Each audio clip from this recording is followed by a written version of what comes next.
Srimad Bhagavatam, right? Srimad Bhagavatam. So this is a topic of Canto 10, Chapter 14, Brahma's Prayers. A little background.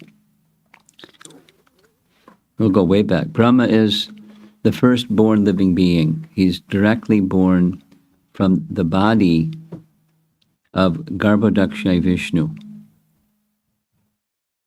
So Garbhodakshay Vishnu was his father and his mother, because he doesn't have a mother. It's just right from the body of Garbhodakshay Vishnu. And according to Srimad Bhagavatam, Canto 2, this is Canto 10, Canto 2, when Brahma was born, it's also in Canto 3, when Brahma was born, he was already very intelligent, because to take the post of Brahma, Brahma's a post, each universe has one, and someone else is in the other universes. It's a jiva who takes the post of Brahma, and one of the qualifications is 100 lifetimes of flawlessly executing varnashram duties.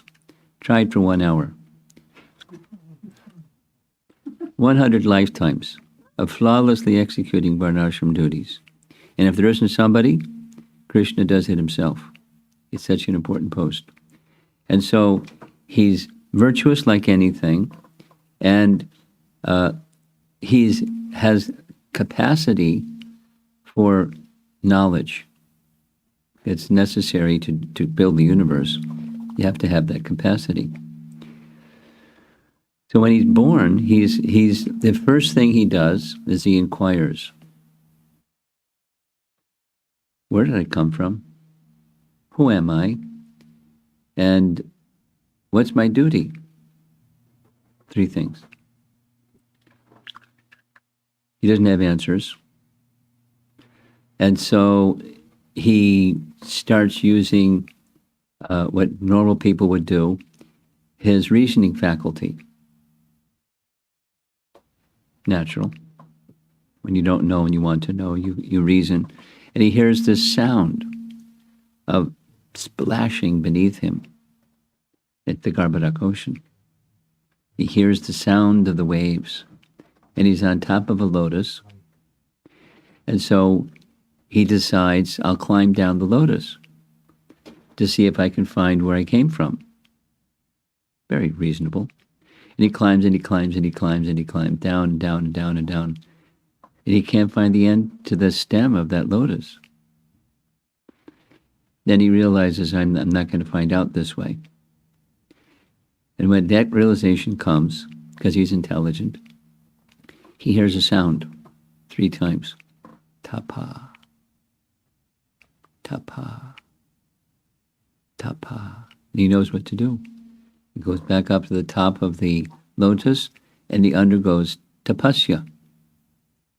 And his particular tapasya is the same as ours. In principle, his tapasya is meditating upon mantra with fixed concentration. And how does he know that? Well, he hears mantra from a source yet unknown, but he comes to know after some time what the source is, but he knows what to do with the mantra. He chants the mantra for a long time. Hundreds of years of celestial time. His time is different than celestial time, but long time. And he becomes enlightened, purified through that mantra meditation, and Krishna, from within his heart, from the Srimad Bhagavatam, Tene Brahma Hridaya, from his heart, Krishna awakens knowledge of all the Vedas. And as that awakens in his heart, it comes out his mouth. He manifests the Vedas.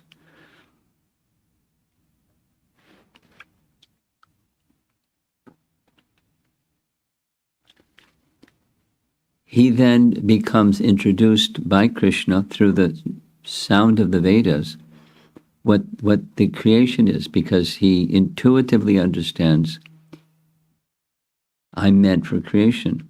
So, and how to put the universe together, gosh, like how to put anything together. The first one, before you don't even have a prototype. Just, create one. Create a universe. Create a mosquito. And then all this so he has a daunting task. And he sets out doing that task, and he becomes after building the universe, he has to populate the universe. So he does that through the Prajapatis. And now the universe is up and running, and he's the chief personality in the whole universe. How'd you like that job? He doesn't have to maintain it, but he does have to oversee it. The maintainer is Vishnu, and the destroyer is Shiva, and Brahma is the creator. Those three modes of nature. Some time passes,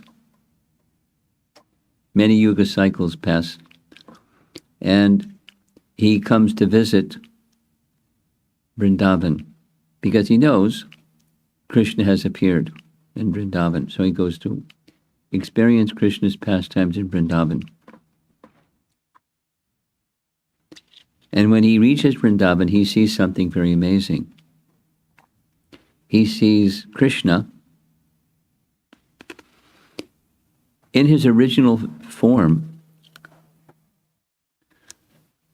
and he sees him with the calves, because he's just 4 years old. He's not even 5 years old yet. How old is your daughter here?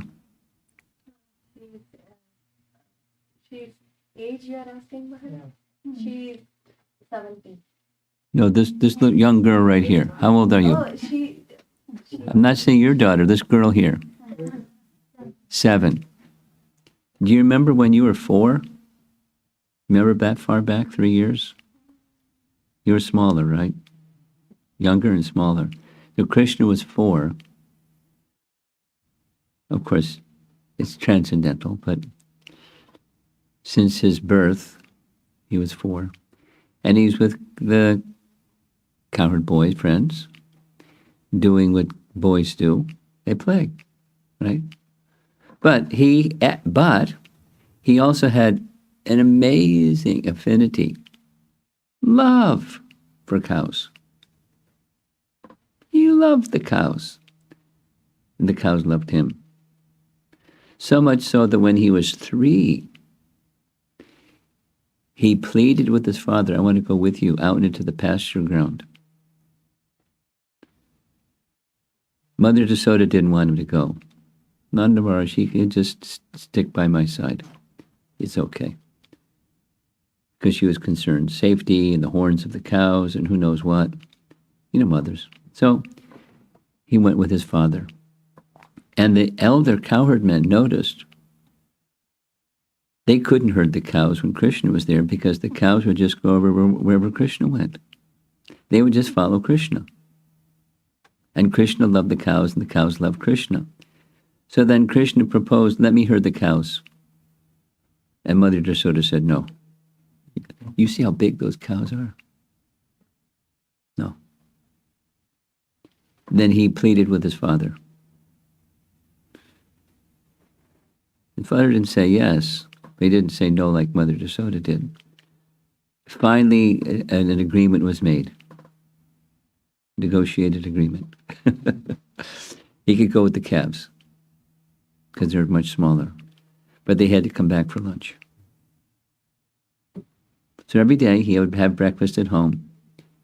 3 years old, 4 years old, now he's 4 years old. And go out with his friends, many, many, many calves, come back for lunch. So on this particular day, they had breakfast at home, but Krishna arranged that they would bring their lunch with them. It's an important part of the Leela. They brought their lunch with them. And so,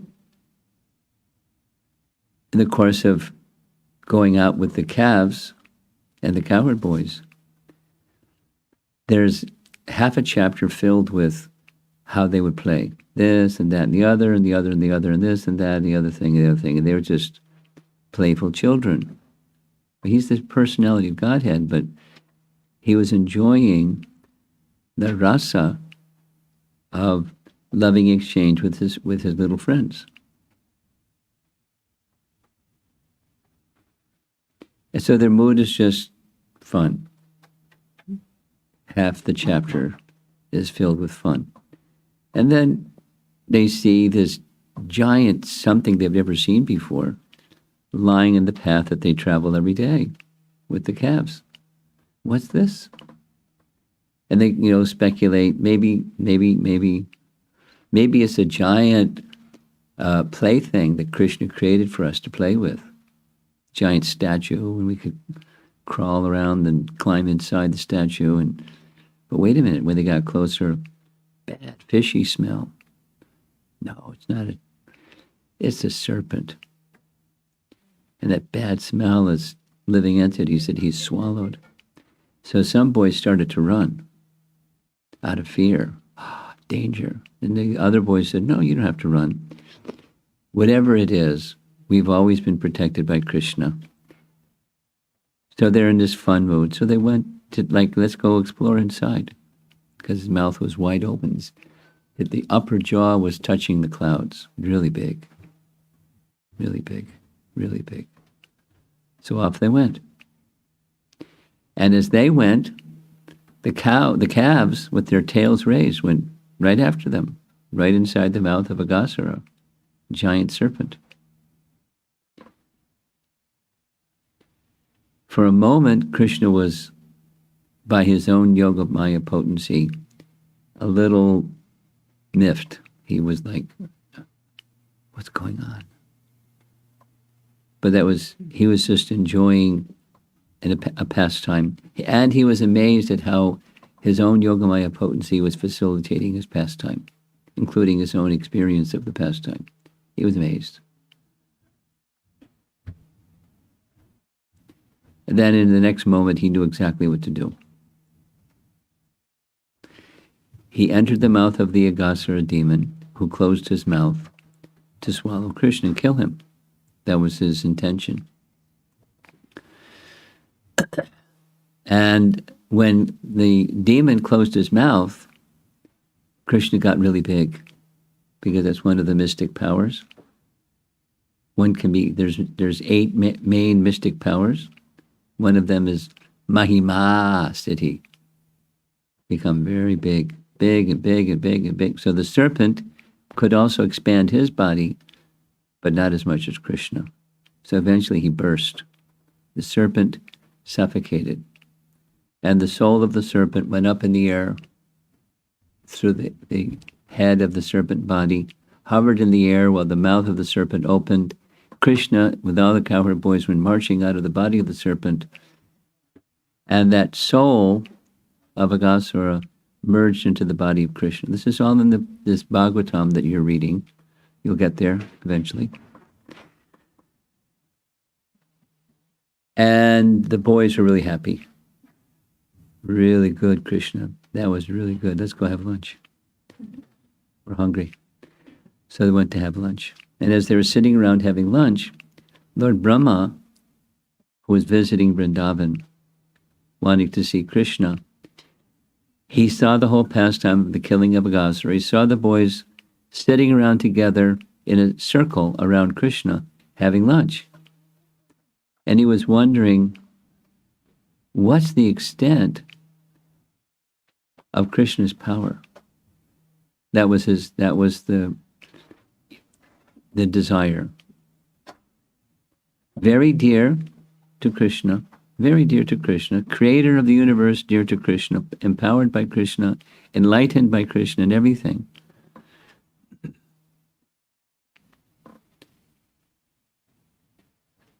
So Krishna wants to reciprocate with his devotees. This is very, very essential understanding what Krishna does is reciprocating with his devotees.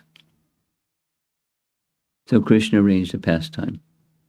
And the pastime was, while they were sitting, having their lunch together, within the heart of Brahma, he inspired Brahma to do some mischief.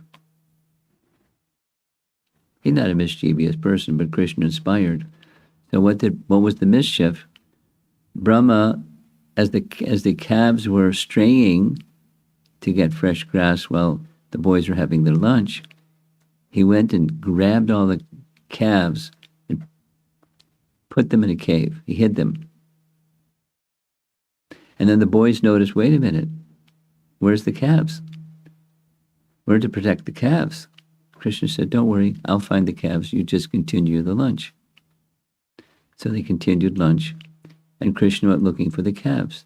He looked all over the place. He couldn't find. He's omniscient. It's a pastime. Couldn't find them. While he was gone, Brahma came and kidnapped the cowherd boys. All the cowherd boys. Right in the middle of their lunch, and put them in a cave. Now that's a crime in the worldly sense. And interrupting Krishna's pastimes, that's an offense. He did a boo-boo. It was bad. So after he put them in the cave, he wanted to go back and see what Krishna was going to do. Because it was a test. What's the limit of his opulence? So what did Krishna do? He manifested himself in identical forms of every calf and every cowherd boy. And it's part of a pastime. For that 1 year, while Brahma was gone, in his moment, 1 year passed on earth. And during that 1 year, Krishna was fulfilling the desires of the mothers of his friends, because the mothers of the friends had a desire that I would like to have Krishna as my son. So he became their son. He manifested in a form visually and mannerisms and everything identical. What mother doesn't know who their son is? But they didn't know, because it was identical in Krishna's Yogamaya potency. And the calves, because the cows wanted to feed their milk to Krishna directly, so they did by feeding their calves. For 1 year. Note, Balaram wasn't there that day. So for 1 year, it's going on in Vrindavan that Krishna is each of the cowherd boys and Krishna is each of the calves. And even Brahma didn't know. Balaram didn't know. Till towards the end of the year, he started to notice things. Yogamaya was lifting, and he's put 2 and 2 together and came up with 4. And he asked Krishna, is this what's going on? And Krishna smiled. Krishna was enjoying. So Balaram wasn't to interfere with Krishna's enjoying, and the mothers and the cows enjoying. There's many things that happened in that 1 year. And when Brahma came back and saw all the calves and all the boys sitting having lunch, he was bewildered. He went back to the cave, and there they were in the cave. And went back, and they were there, they were having lunch. Amazing. Krishna smiled, and then while they were having their lunch, this is what you see on the screen. There's all the cowherd boys, and simultaneously each of the boys manifested forms of Narayan. And there were a lot of cowherd boys. Asankhitaha, too many to count. And not only forms of Narayan, but the personified Vedas were offering prayers to Lord Narayan. And that's a lot of Narayan forms, getting a lot of personified Vedas offering prayers. And according to this Srimad Bhagavatam chapter, all the Vishnumurtis were surrounded by the opulences, headed by Anima Siddhi, that's the mystic powers, by the mystic potencies headed by Aja, by the 24 elements for the creation of the material world, headed by the Mahatattva.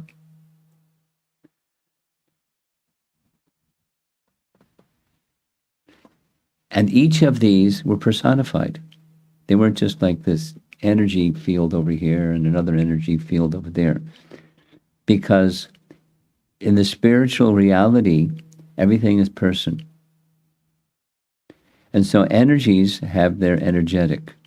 And the energetic is in the spiritual realm. As Krishna is a person, spiritual personality without a material body, these are his potencies that also have form. Then Lord Brahma saw that Kala, Swabhava, Samskara, Kama, Karma, and the Gunas, their own independence being completely subordinate to the potency of the Lord, had all taken forms and were worshipping these Vishnumurtis. Now, how are you going to paint that picture if you're an artist? You can't. You just show the Vishnumurtis or the forms of Narayan. And how many potencies are there? And they're all personified. And they're all offering prayers and worshiping the Lord. It was a cacophony of sound as they were. And Brahma saw all this. So remember, his question was, what's the limit? The answer, no limit. In the verse, the phrase is used, atarkya nija mahimani. Tarkya means logic, and atarkya is beyond logic or inconceivable. And nija means his own. And mahimani is his opulence. These are all his, how many opulences? There's no limit. He wanted to know. Now, I wanted to just share something. The same understanding is presented in the second canto. When Brahma heard this tapa and he went and did his austerity for so many hundreds of years, celestial years, then, because there was nothing, all there was the lotus that he was sitting on, and darkness in all directions. So this isn't darkness in all directions. But, you couldn't turn the light on. There was no light to turn on. It was just darkness and Brahma doing his mantra meditation. Very determined. Then suddenly, the Supreme Lord showed himself before Brahma. And he approached the Lord. It's the phrase that's used is Yogpith. That's the center of the spiritual world. And as he approached Lord Vishnu, four-armed Lord Vishnu, this is what he saw. The Lord was seated on his throne and was surrounded by different energies, not just lights of energy, but persons again, namely the 4, the 16, and the 5, and he was endowed with his 6 natural opulences, along with other insignificant energies of the temporary character, but he was the factual Supreme Lord enjoying his own abode. So now, in the spiritual realm, everything that we find in this realm is there, but not contaminated or of real substance. What does this mean? There's, according to the Bhagavatam, first canto, you started reading in first canto? Yes? You can look back again. Canto 1, chapter 1, verse 1. You did it? Okay, I'm just reminding you of what you read. there's Prabhupada there's Latin terms or philosophical terms, but he keeps it really simple. There's substance and there's category. The sat and asat. And this realm is asat. It's category, but there's no substance. And there's substance. Because here is just a reflection of there. Right? Chapter 15 of Bhagavad Gita.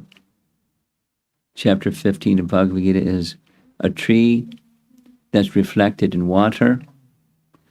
What's in the water is a tree where its branches grow down and the roots grow up. That's in the reflection. But it's just a reflection of something that's a real tree.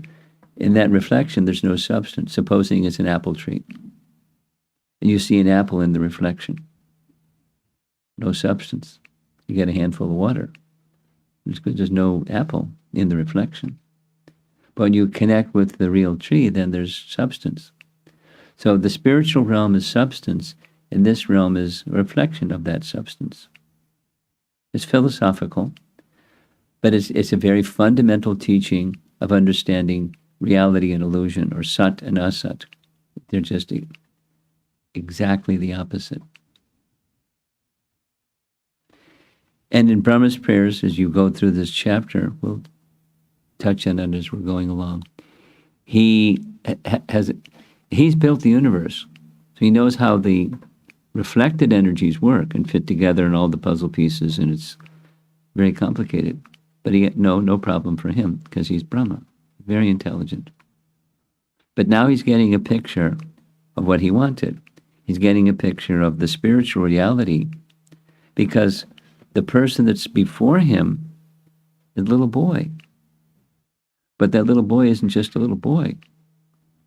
That little boy, performing pastimes in Vrindavan, is the source of everything. And he's just enjoying as if a little boy. And what's the limit of the potency of this little boy? No limit. And everything that's there within him not only is unlimited, but it's in the substance, not the reflection or category position. You've heard the phrase, as above, so below. Everyone's heard that one. So this is the above, and then here's below. The created realm is the reflection of the spiritual realm. But here, there's contamination, and there's no contamination. Everything there is pure and substantial. Sat.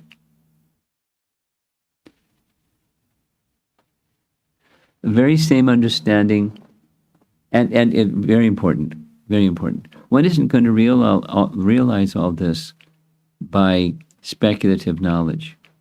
It's not possible. It's beyond the power of the mind to speculate on this one. It's not going to happen. But it can be disclosed when Krishna wants to disclose it. Brahma is a great devotee, doing really important service, and he wants to see, so Krishna shows. And he's overwhelmed, and then offers prayers. Very same understanding, I won't go further with it, but in the 11th canto Bhagavatam, there's a section where Krishna, seated on that throne there, is giving teachings to Uddhava, called Uddhava Gita, from 11th canto. And same understanding, Krishna is telling Uddhava the same thing. There's several places in this wonderful Bhagavatam that you're reading that explains, and it's not easy to understand it, because it's inconceivable. It's beyond our mental power to conceive of it. So just do your best, listen as you're reading, and go, wow, Krishna is inconceivable. And then you'll start, then slowly, as the heart moves to look upon Krishna with better understanding of who he is, the desire to be in service to him, that is what reveals things. Because Krishna sees the mood of service, and he starts to show things that are confidential. that to an unqualified person he could show, and they wouldn't understand it anyways, because it's confidential. So here we're moving on. We went up to verse 3, and now we're going to go to verse 4. All of this is review because you're Bhagavatam reading group. By the hearing process, we develop such a loving, trusted relationship with Krishna that he will say, I am like this. You wanted to see me as I am. You wanted to serve me. Such a deep desire for so long. And I have tested you so many times, and you only chose me. Now here I am. This is like paraphrasing Krishna speaking to Brahma. So he's shown his position, his original form, from his original form, the source of everything in the spiritual realm, which Brahma has assembled in the reflected realm to build the universe.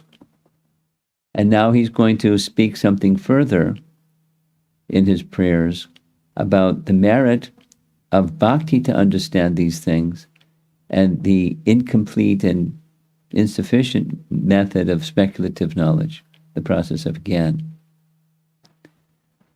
O Krishna, O Ajita, you are conquered by this path. Let me say more about this glorious process, bhakti process, in contrast to Gyan. So look at this. Here's text 4. Shreya Shatim Bhaktim means devotional service unto you is the best path for self-realization. Udasya means giving up that path.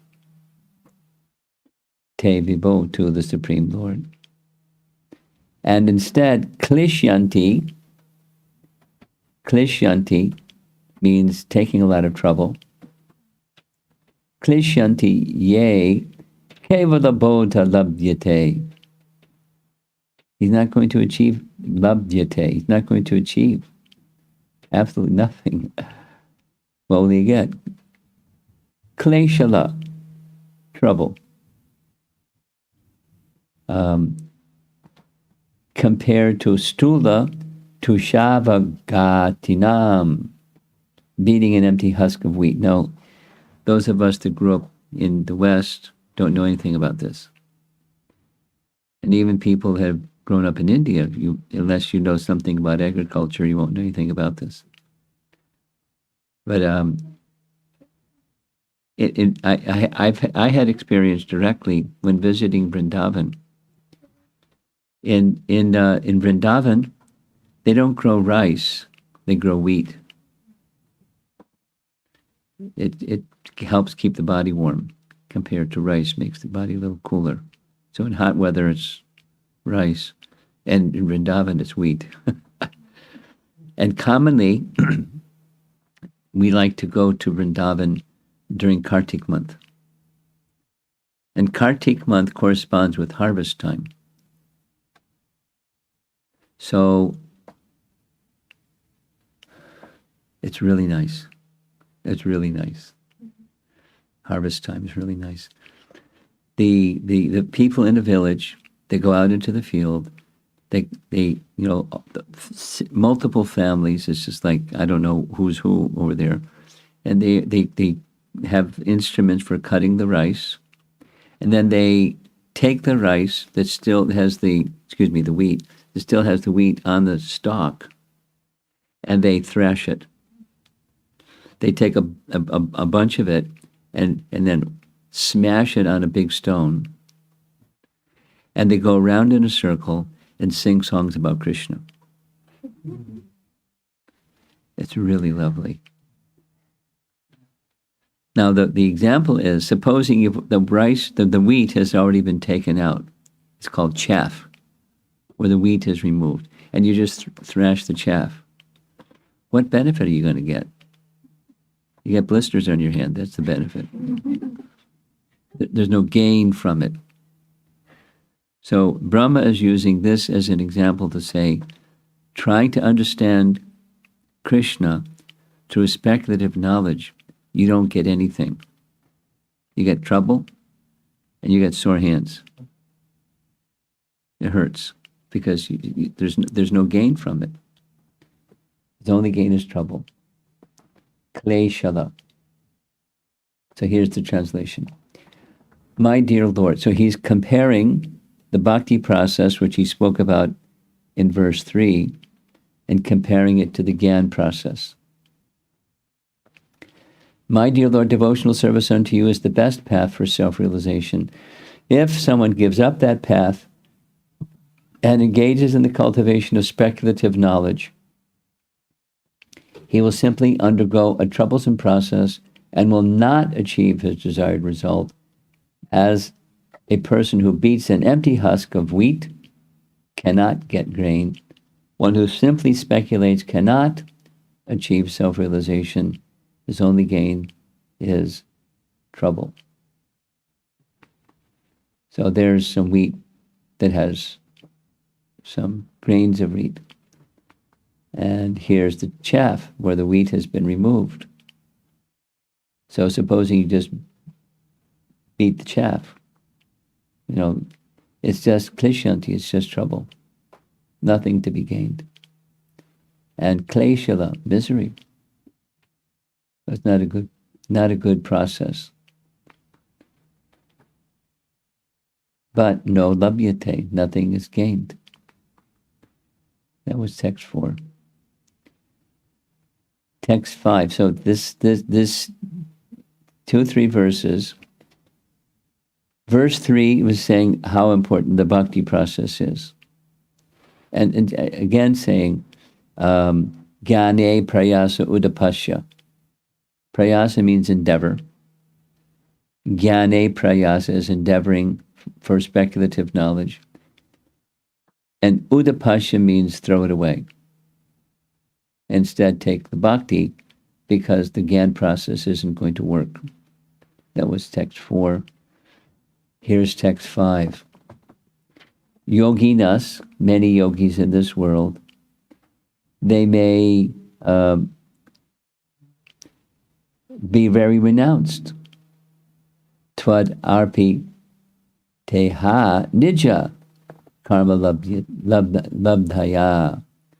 They carry out their duties, their karmas, the duties. Nija karma labdhaya. They're good at it. They're faithful, offering their endeavors to Krishna, karma yoga, carrying out their prescribed duties. Through such devotional service, bhaktyaiva, perfected by the process of hearing and chanting about you, they come to understand you, O infallible one, and could easily surrender to you and achieve your supreme abode. So he's describing there's yogis may achieve the platform of devotional service by detached work. So this is a Bhagavad Gita message, Karma Yoga message, chapter 3, chapter 5, Bhagavad Gita. Karma Yoga means perform prescribed work, duties in this world that's, suited for you. And don't be attached to the fruits of your work, but offer the fruits of your work to Krishna. Karma Yoga. Karma Yoga can lead one to bhakti. It doesn't necessarily lead one to bhakti. Meaning exclusive bhakti.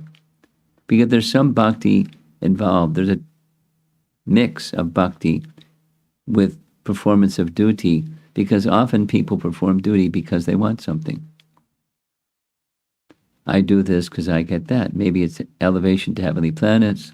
Maybe it's I get lots of piety by doing my duties to God. And when I get piety, then I'll prosper, and I'll be happy because I'm prosperous.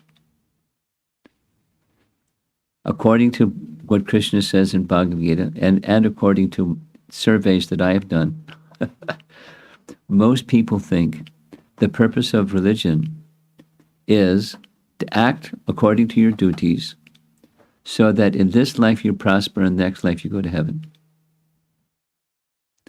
It's not just, Vedic culture is the world, because I've asked different audiences. It's very clear.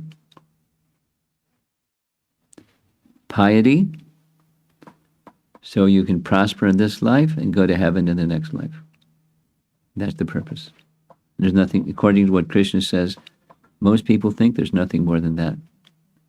But there is something more than that. There's something more than that is here.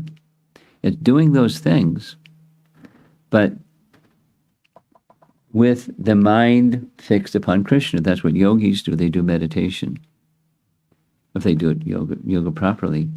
It's madgatain antaratmana. Madgatain antaratmana. Their mind is fixed on Krishna. While doing their duties, they may attain devotional service. And that devotional service becomes perfected by what we're doing right now. That's the hearing and chanting about Krishna. Look at that in that yellow letters. Kato panitaya. Kato panitaya. Kata. Topics. Kata. About Krishna. Then they can come to the stage of understanding Krishna. By the Gyan process, not possible. By the mind fixed on Krishna, carrying out duties dedicated to being offered to Krishna, and hearing and chanting about Krishna. That's the step-by-step process to understand him. Right in his prayers. Very nice. O Almighty Lord, in the past, many yogis in this world achieved the platform of devotional service by offering all their endeavors unto you and faithfully carrying out their prescribed duties. Through such devotional service, perfected by the processes of hearing and chanting about you, they came to understand you. O infallible one. Again, there's Achyuta. The last line, Achyuta, infallible one, and could easily surrender to you and achieve your supreme abode. Paramgatim, the last part. Paramgatim, the supreme abode.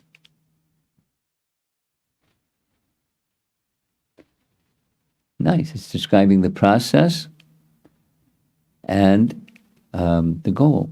Gati means goal.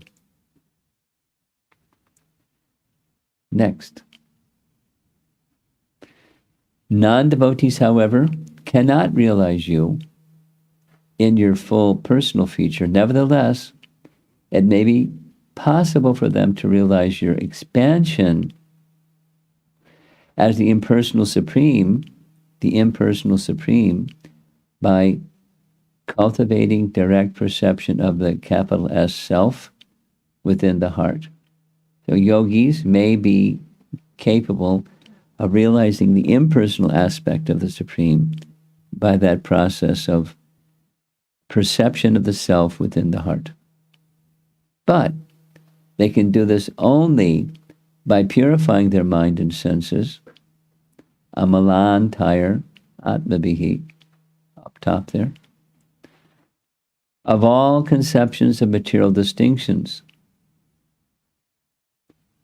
Of all conceptions of material distinctions. What does that mean? Well, the Sanskrit used in this line, in this verse, is avikriyat, which is very similar to a word that we are very familiar with in ISKCON, because Prabhupada uses it a lot, is upadhi. Upadhi means a designation. Here's a classic explanation of what upadhi means, or avikriyat. Supposing you see a pond. This is right from a Vedic definition of what upadhi means. There's a pond, and all around the pond is land. So pond is an upadi, because it's actually land. The shallow pond is not a big lake or an ocean or something. It's just a little bit of water on land. So the term pond is an upadi. Or whatever the other, in our conventional experience, we may think like, I'm a sannyasi. And that's an upadi, because that's not who I am. I'm spirit soul. And then you extend it. So supposing I change clothes and then I become something else. But it's not who I haven't changed because I changed clothes.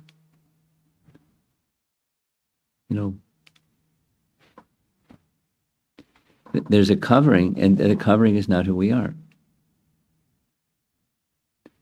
So, I'm American, and some of you are also American, and some of you were born in India, so you're Indian.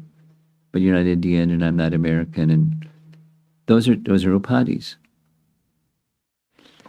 A superimposition upon something and thinking the superimposition is that something. I'm just hearing Prabhupada speak about this. Supposing that in Bhagavad Gita, Yantra Rudhani Maya, Krishna says that the soul is being carried, like on a machine. The body is a machine, and we're not the machine. We're we're being moved by the machine. Supposing you're riding in a car, it's going 60 miles an hour. So you're going 60 miles an hour.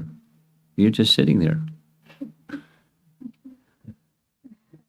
And supposing your car hits another car, or another car hits your car. You say, oh, you hit me. But they didn't hit you, they hit the car. Supposing you're riding in a Rolls Royce and someone else is riding in a Chevrolet. You think, I'm Rolls Royce. You're a Chevrolet. That's not who we are.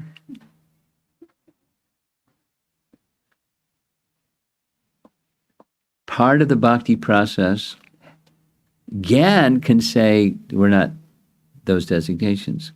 Bhakti is the process of realizing who we are. And when you realize who you are, it's just a subset of knowing who you are is knowing who you aren't. Well, you can know who you're not, but without even knowing who you are.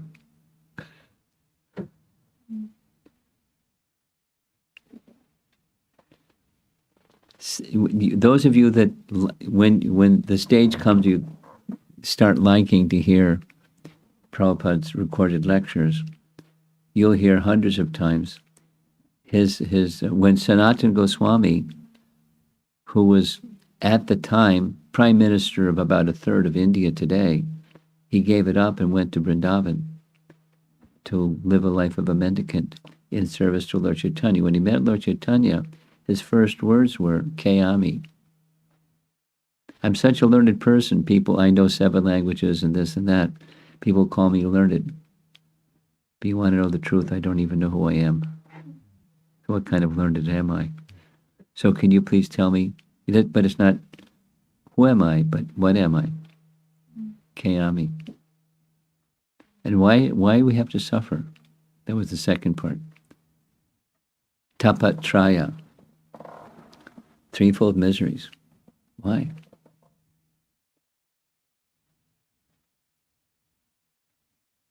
So inquisitiveness is the beginning. And when inquisitiveness is connected with the bhakti process, then you can not only know I'm not the designation that I used to think I was, but you can understand who you are. Self-realization means to know who you are. So we're back to the verse. That I got stuck on the avikriyat. Avikriyat.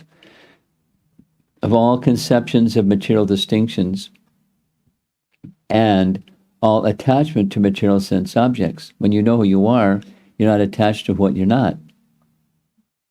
Supposing there's some sense object, you may think, oh, this is very nice, I'm having fun. And then they disappear. Oh, how unfortunate. But that's due to the idea of finding happiness through interacting with sense object with the senses. But that's not what real happiness is, because it's not who we are either. In this way, will your impersonal feature manifest itself to them. So this is non-devotees. May come to that impersonal conception. Also, it's not easy. But they can't understand Krishna. They may, with much difficulty, come to the impersonal conception.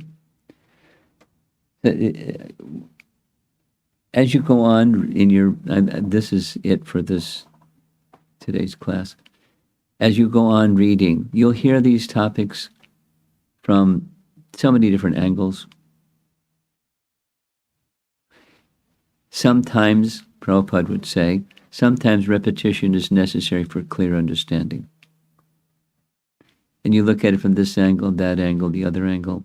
It's the same object, but seen from different angles, then you start to understand, oh, that's what it is. But not just a narrow conception of what it is, a very comprehensive understanding of what it is. Like the self, or the Supreme. And there's an impersonal conception of the Supreme. For those that are not devotees, they can't understand the personal feature. They may be able to understand and realize the impersonal feature.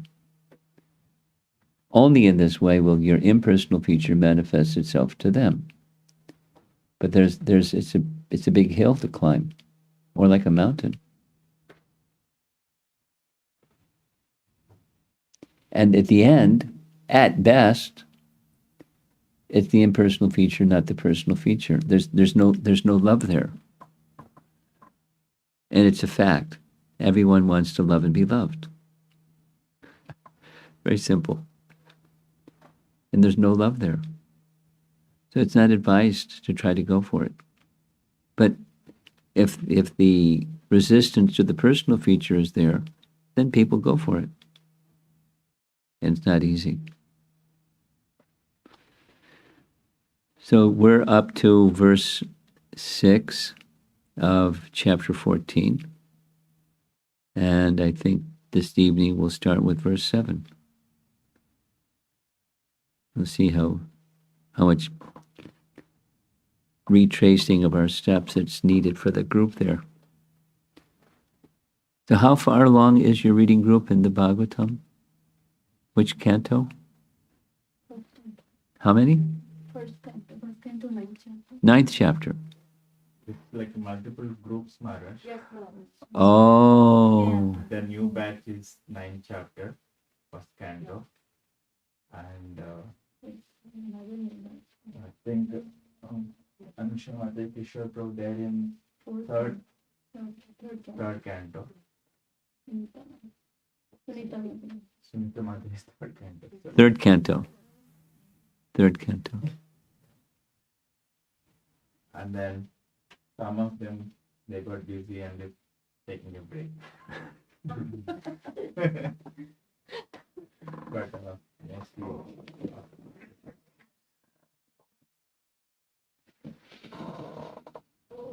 Well, Brahma, it says in the first verse of the first canto, chapter 1, all of this knowledge that's in the Bhagavatam was revealed to Brahma within his heart at the very beginning of creation.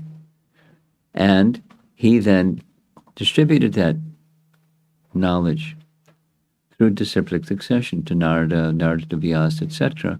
And that's the disciplic line that we're in. And so we look up to Brahma. And Brahma's imparting, so it's very important to us, Brahma's imparting knowledge, understanding of Krishna through these prayers. And we'll hear as the prayers go on, it's philosophical, but it's also very personal. And one of the things that's really nice in the personal side is, you're so kind that you're showing me all of this, and you're showing me that the source of all of this, all these potencies, etc., you're showing me your original form, that from which everything comes.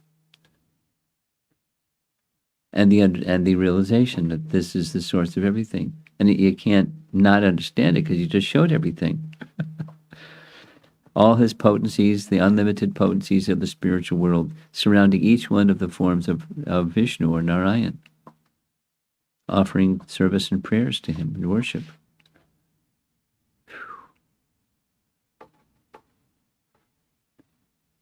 There's a lot of clarity. It's elevated, but a lot of clarity in his prayers. And there he is in Vrindavan. And he's realizing how fortunate the residents in Vrindavan are, because he's an outsider. And these little boys, they're just enjoying with Krishna like anything. They don't see him as the supreme source of everything. They're just lovingly engaging with him. How pious. That's, anyway, there's a verse like that. What activities have these cowherd boys done to get this privilege of being so intimately associated with him? How fortunate are they? He's appreciating.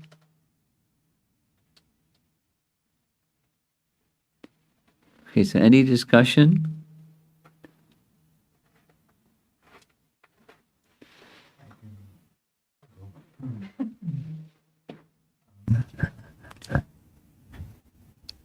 And there is something happened before attending these classes, and like when I'm hearing now that how the energy is dependent on the energetic, or only bhakti is the only way. So I'm personally feeling a little triggered and troubled.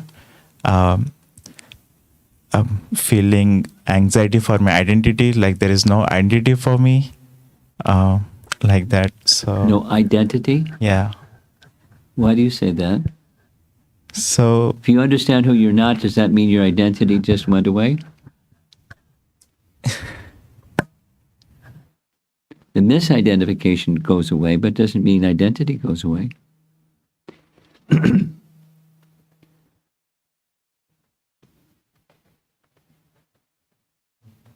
So negation of the misidentification doesn't mean negation of identification, but rather it becomes then at least possible to start to get a proper conception of who we really are. Conversely, as long as we're immersed in identification with who we're not, how we can understand who we are?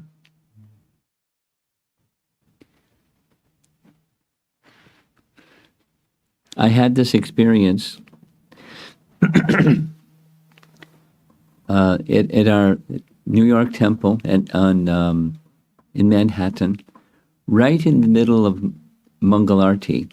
There were about 100 people attending Mangalarti before Radha Govinda. And right in the middle of Mangalarti Kirtan, 4:45 in the morning, one of the ladies in the ashram had I don't know what you call it. She had an episode. And she started speaking a dialect of French, screaming at the top of her lungs.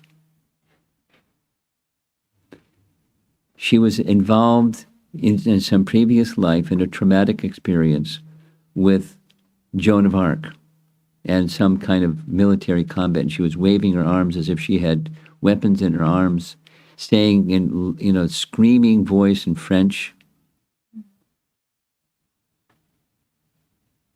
And they had to restrain her. They took her into a side room outside the temple, and Mangalarti continued, but there was a lot of security. They called the hospital to come and take her away. But she was thinking, she's with Joan of Arc, doing some battle with Joan of Arc. There's names for that. The person's mad because that's not who you are. Or supposing somebody walks around like this and they say, I'm Napoleon. Called crazy. So people who identify with who they're not, it's crazy. It's madness. And that's what we're doing. Everyone is more or less crazy. Prabhupada tells a story of, he had personal experience of a court case where somebody committed murder, and the attorney on behalf of the person who had committed murder, apparently wasn't a contest about whether he did it or not, but he pleaded that the man was insane when he did this act. So the judge requested a civil servant to examine the person. Was he insane? Was he in a state of madness when he did this? And the civil servant, Prabhupada, I've heard this story many times, Prabhupada said, he testified, Your Honor, I've been in this profession for X number of years. I've examined so many patients, and I just want to go on the record as saying, as far as I'm concerned, everyone is more or less crazy. And then Prabhupada's purport is, because they think there's somebody they're not. When you think that you're, one of Joan of Arc's people in some fight, and screaming at the top of your lungs and your arms waving with weapons that aren't in your hand, there's some. Most likely, she had that experience, and the experience was stored in her mind, and it got triggered by something, time and whatever circumstance, and there she was, in that trauma state of not who she is. And so there's milder versions, like everyday versions, but it's just a degree of accepting who we're not. So when you understand that's not who I am, you're not left, with nothing. And if you're Buddhist, then it's nothing. But if you're a Vaishnava, then you have an opportunity to understand who am I. So there's Sanatana Goswami. K am I? What am I? I think people say, you're very intelligent. And I think, oh, I'm very intelligent. I know so much. But here's the reality. I don't know who I am. So it opens the door for the question, the inquisitive mind, who am I? What am I? What is my real identity? So doesn't leave you nowhere. That negation doesn't leave you nowhere. Negation of illusion doesn't leave you nowhere.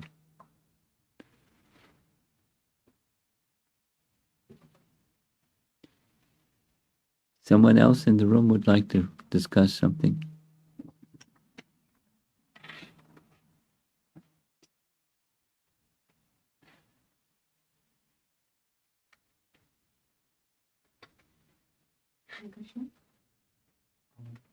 It's on.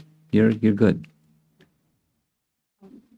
Maharaj, on Jnani Prayas Hours, Brahma was on a Jnana platform, and my mind is going to Vyasadeva. He wrote so many literatures, Vedic literatures, and he wasn't content until he wrote Srimad Bhagavatam.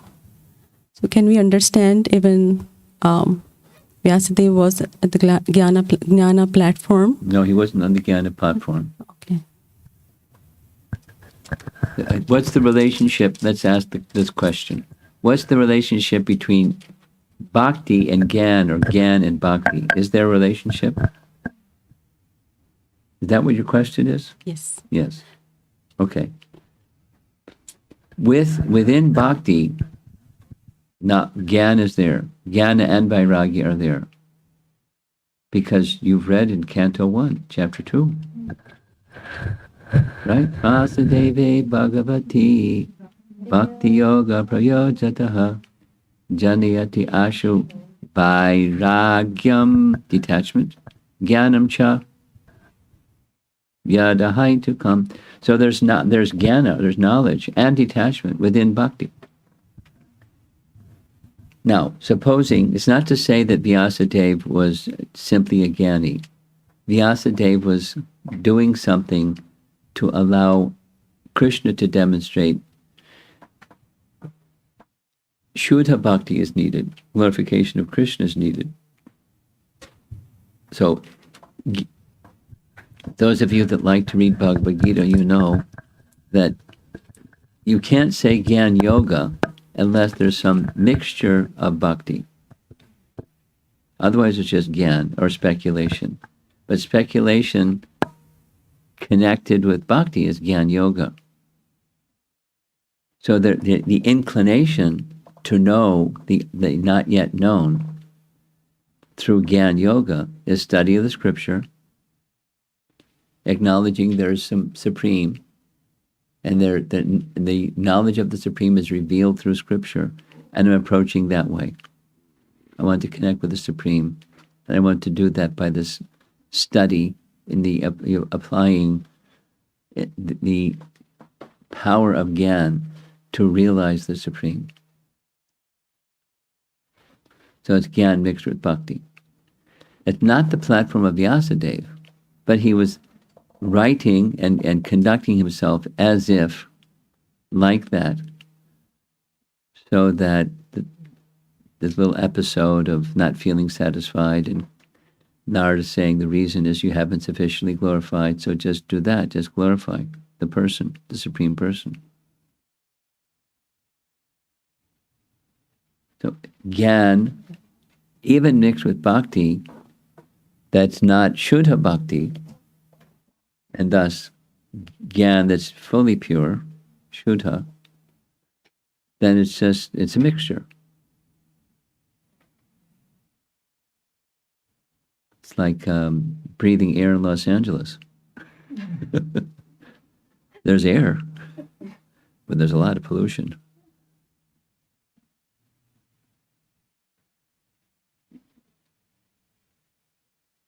Okay? Is that satisfying? Okay. Anyone else? Yes?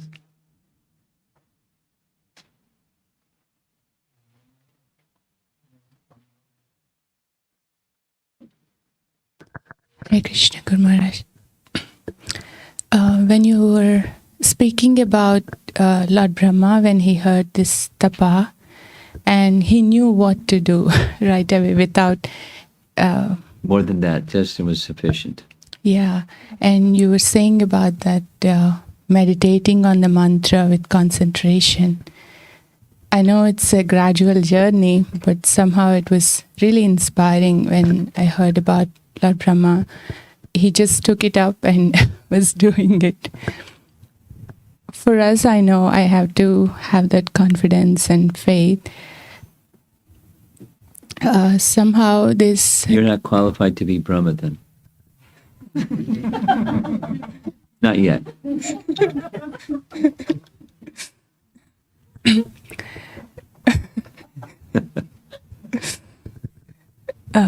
But he's qualified. So he knew. So now. Yeah, I was also thinking about one day, I think last week I was talking to one of the colleagues and he was sharing about meditation practice and how it helps. It really kind of opened my eyes, because even though I hear this is mantra meditation, it just like, I mean, almost like a ritual. Okay, I have to complete 16 rounds, morning, evening, so much focus on the regulation, but not really on that meditation and really connecting to Krishna. So just would like you to elaborate in connection to Lord Brahma's meditation. Good Oh, morning. you're doing a pretty good job. Would you like to elaborate?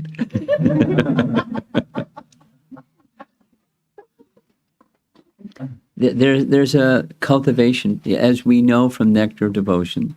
You're reading Bhagavatam, but I'll clue you in. Nectar of Devotion has an introduction, and in the introduction, Prabhupada writes something very nice. He says, Bhakti is a sort of cultivation. Bhakti is a sort of cultivation. When I think of the word cultivation, automatically, the mind goes to agriculture or gardening. Cultivation. So you start with seeds. And when you start with seeds, you cultivate. And it takes a while for the seed that you plant to bear fruit. But trust. You care for the seed and the seedling that grows from it and sprouted, and eventually it produces. So a sort of cultivation. And so if you become lax or complacent or mechanical, it doesn't bear fruit.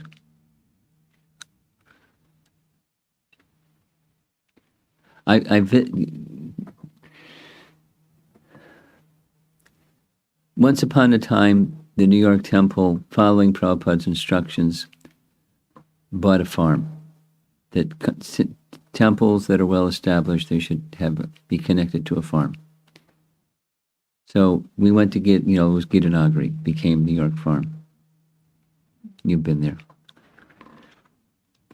Winters are difficult in Gitanagari like they are in Chicago. So when the devotees that were at the farm were contemplating spring planting, they made this elaborate plan and this and that. And I watched it many times. It's years that, when the spring came, they were out there, they're clearing the land and planting the seeds and watering what they planted. And you know what happened? The weeds grew faster than everything else they planted. And they got distracted with other stuff. And then the weeds took over. And the things that they planted, they were also growing. But the root structure of weeds grows faster. Unless you really diligently weed that garden, you got a weed garden. Keep watering. You got a really robust weed garden. You got to pull some weeds. It takes time to pull weeds. So along with, it's a sort of cultivation. The good news is, after years and years and years of cultivating a certain piece of land, then the seeds of the weeds that are in the soil become sprouted, and there's no more weeds. There are no more seeds of weeds in the soil. Unless you let them continue to grow, and then they drop more seeds into the soil. So it takes some diligence, takes cultivation. Welcome to the club.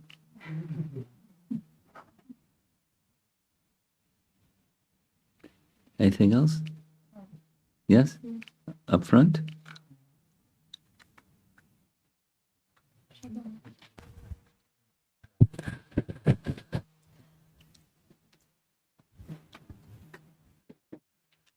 Hare Krishna Maharaj.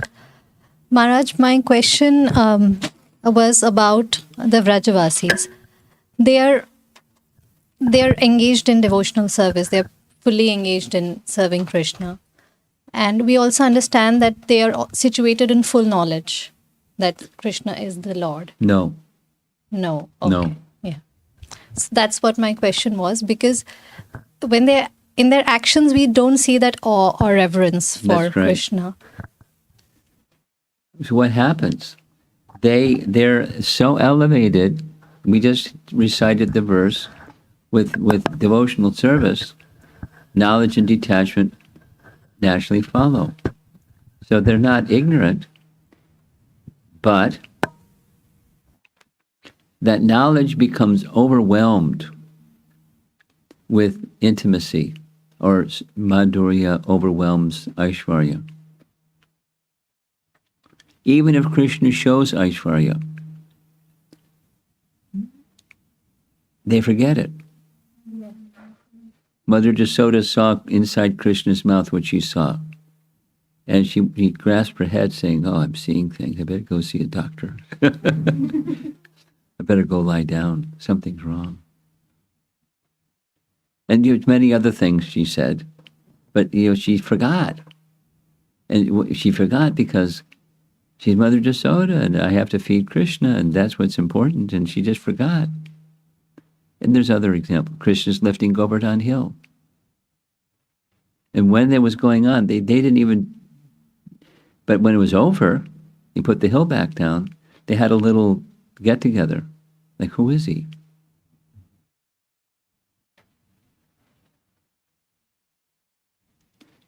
Etc. He would show his opulence sometimes. He after the Varuna, Nanda Maharaj was kidnapped by the agents of Varuna, and Krishna went to the abode of Varuna to get Nanda Maharaj back. They came back. Nanda Maharaj said, wow, the opulence of Varuna was nothing like anything in this world. Yet, he worshipped my son. So who's my son? And then they started wondering, maybe he's God. And if he's God, maybe he'll show us the spiritual world. Although they were in the spiritual world. So they didn't say anything to Krishna, but he knew. So he took them to Brahma Hrada, a lake where he showed them the spiritual world. And they forgot. By the influence of Yogamaya, because they can't see him as the supreme. Even he shows, and they go, wow, they become covered again. That's his mercy. And they're deserving of it because their love is so intense. And he, Krishna, desires that love more than on reverence. That's why these prayers of Brahma, they're really fantastic. And what did Krishna do? Nothing. Brahma finished his prayers, folded palms, circumambulated Krishna 3 times, left, because Krishna wanted to get back with the cowherd boys and finish lunch. So it's the sweetness overwhelms the opulence. Madhurya overwhelms Aishwarya. That's the Brijvasis. They don't see him as God, the supreme anything. Their friend, their son, their lover. They can't do those things if they see him as the supremely opulent person. They can't. So they don't.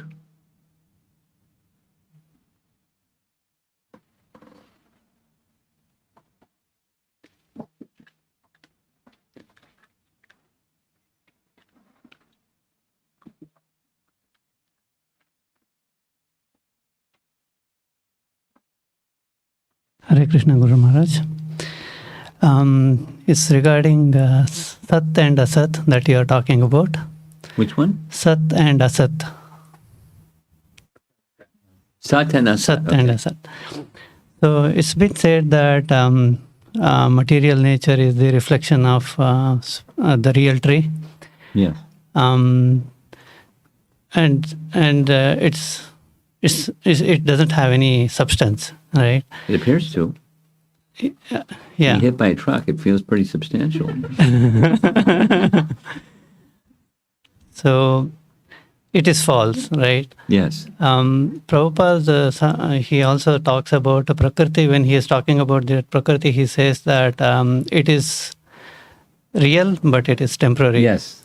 So when we say there is no substance, we say that because it is temporary, or it means 2 things.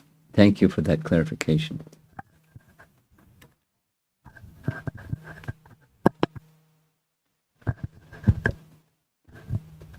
Say the an object and the reflection of that object.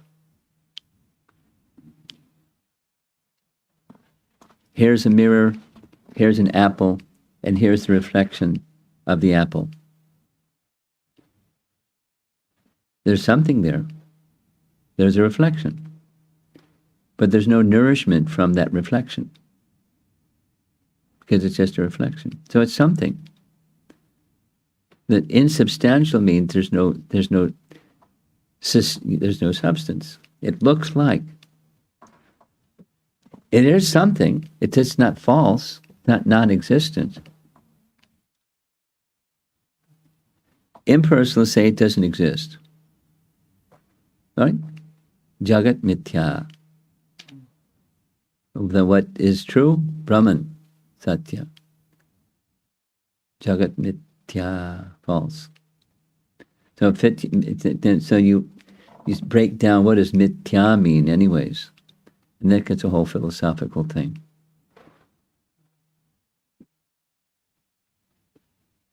If you're interested in pursuing this, there's a very wonderful presentation, a YouTube talk that touches on this topic, dealing with impersonalists and what does mithya mean anyways. If you're interested, send me a little message and I'll send you that link, and you can, if you're interested, because it's philosophical. So we don't say false, we say it's temporary. So the reflection is a reflection. When we say there is no, when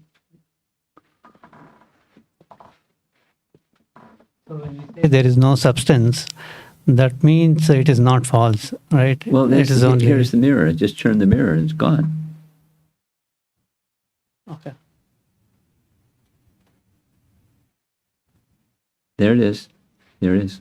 Then it is not asat, right? Asat is false.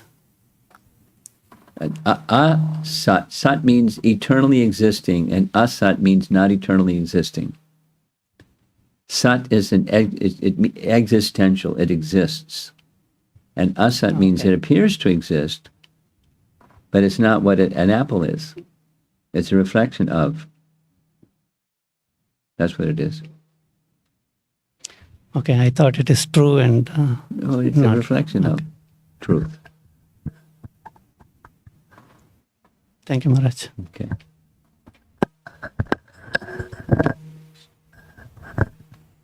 Hare Krishna. Okay. Hare Krishna, Maharaj. My quick question, my clarification, Maharaj. The process of Jnana is the Avarohana process, ascending process. Even the studying of the scriptures without submission is going to be a Jnana. Because the submission is the key thing there. Well, it can be some mix, but primarily jnana. Yes, primarily, ascending process, speculative process, learning this, learning this, learning this, learning this, learning this. There could be some bhakti connected. It's not, there's this bucket, and then there's that bucket, and then there's that bucket. It's not like that. There can be some gradations, moving towards this or away from this. Yes?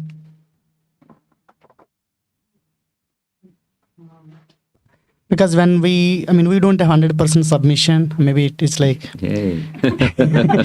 So, when we study the scriptures with there is some submission is there because we are told to do or... Yes. So, Yes. And it's a mix of Jnana and Bhakti again. Yes. We're not at Shuddha Bhakti yet. But the good news is, if we follow Rupa Goswami, it's the sadhana of Shuddha Bhakti. And the sadhana of Shuddha Bhakti, followed properly, leads to Shuddha Bhakti. No, it's back to Amrita Kelly's question. Okay? Yes, last question, and then we're going to move on. Maharaj, Because we have remote people. Do we have online questions? No, okay. 2 online, okay. Okay, leading on from his question, reading submissively. Okay, reading submissively. When we are reading the biographies of acharyas and we read a lot of things, about bhakti, about how they've lived and about how they craved for Krishna, and even how Mahaprabhu, the symptoms that he had for, in his love for Krishna. When I'm reading those, it's difficult for my mind to comprehend. It's beyond my comprehension. That is it really? How is this possible? Something like that. Those are 2 different things. Just to have that the thought, how is it possible, is different thought than beyond my comprehension. Okay. So when that thought comes to me, then I shake it off, and then I'm thinking, no, it's an offense to even be thinking like that. The doubt is okay, So, But ask the doubt. Contemplate the doubt. Ask Krishna, I have this doubt, please help me. Or ask a Vaishnava, I have this doubt, please help me. yeah, It's okay, it's not an offense. If you get stuck there, that's something else. yeah. So that's what. Because when I think, then I think that like I'm having bad thoughts. I shouldn't be thinking like that. So You're human. yeah. And there's different ways of addressing that thought and the feeling connected to that thought. One of them is that which is, this whole section it's all inconceivable. Brahma's realizing the inconceivable, and he's expressing by my little binary processor, it's inconceivable. It doesn't fit in the binary processor method. It's inconceivable. So let me just accept it's inconceivable. Now, how am I going to understand the inconceivable? Then it comes back to his question, not by the binary processor method. The mind is not going to reach there. So what am I going to do? You start to ramp up the bhakti that's within, and just let it nourish the bhakti within. It's a seed, bhakti lata bija, that you have. You received it, and you let that nourish the bhakti that's within you, thinking, how wonderful is Krishna.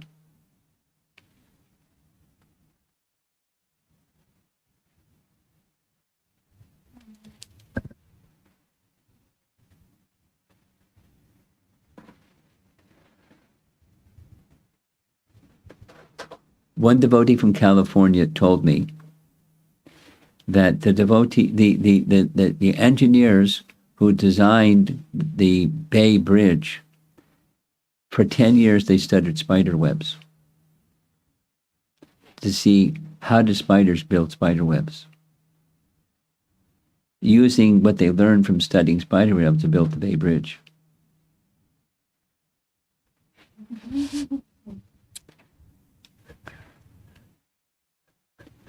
So, spiders don't go to spider school. So where's the intelligence of the spider to build a spider web? From supersoul. That's beyond the capacity of an engineer to understand without studying what the spiders do. And on and on and on. The energies of the Supreme, which are being engineered by Lord Brahma, there's no limit.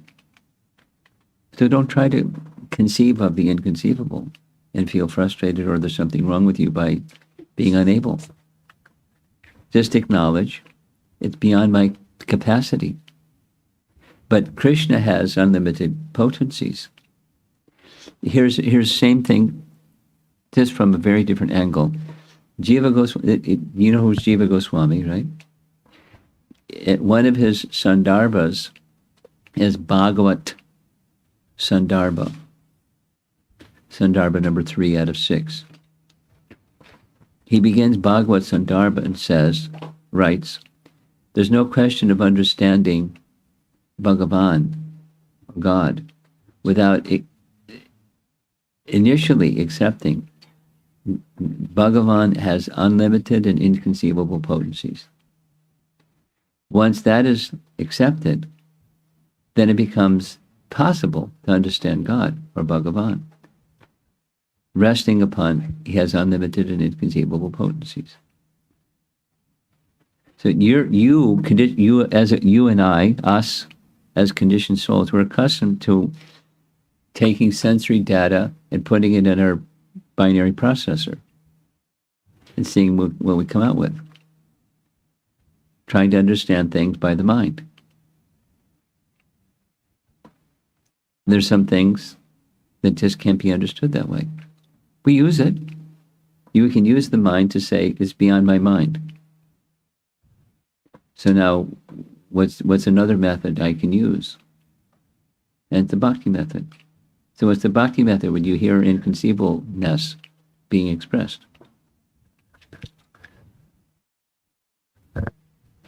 Jiva Goswami. But he must. It's axiomatic necessity.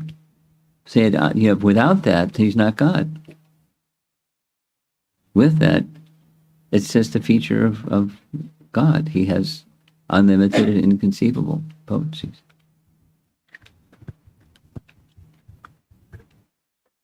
What's up? I have a question. Oh, okay.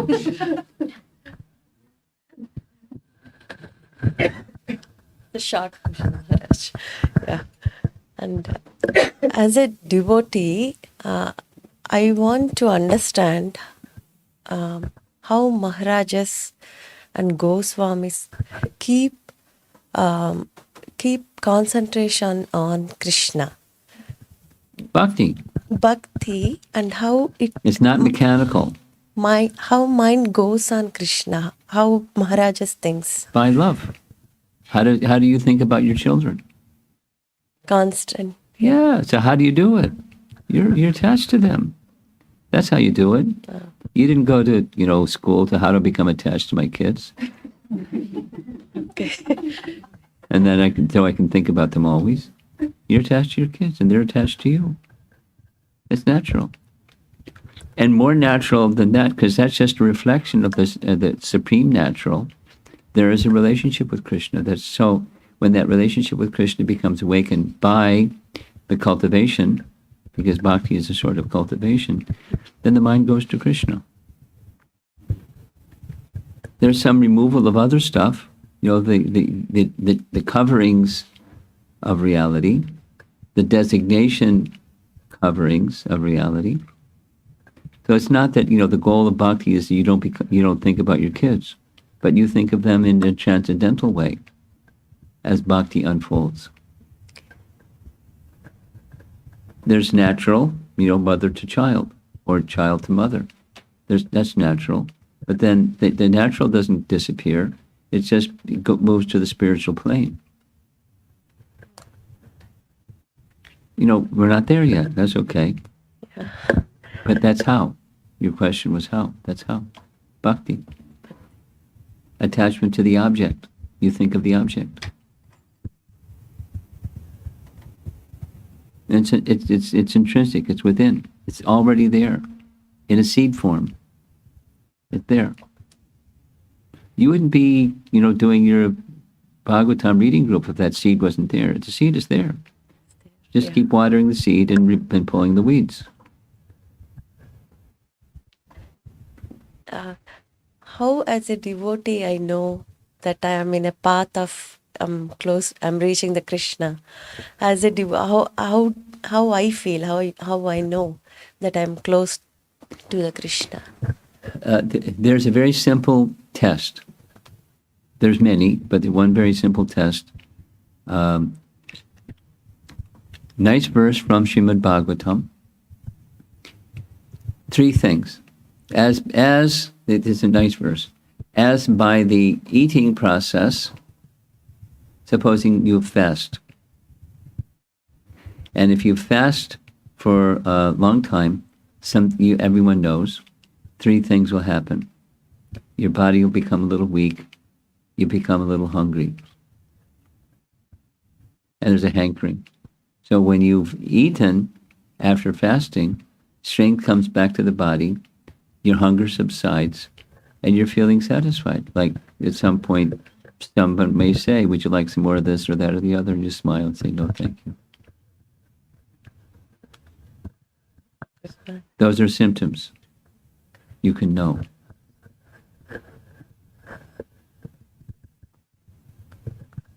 Understood. It's a nice verse. It's a very nice verse. Bhagavatam. Let's do the 2 online questions, and then we're going to end. Thank you, Maharaj. Huh? Okay. Let's do them quickly.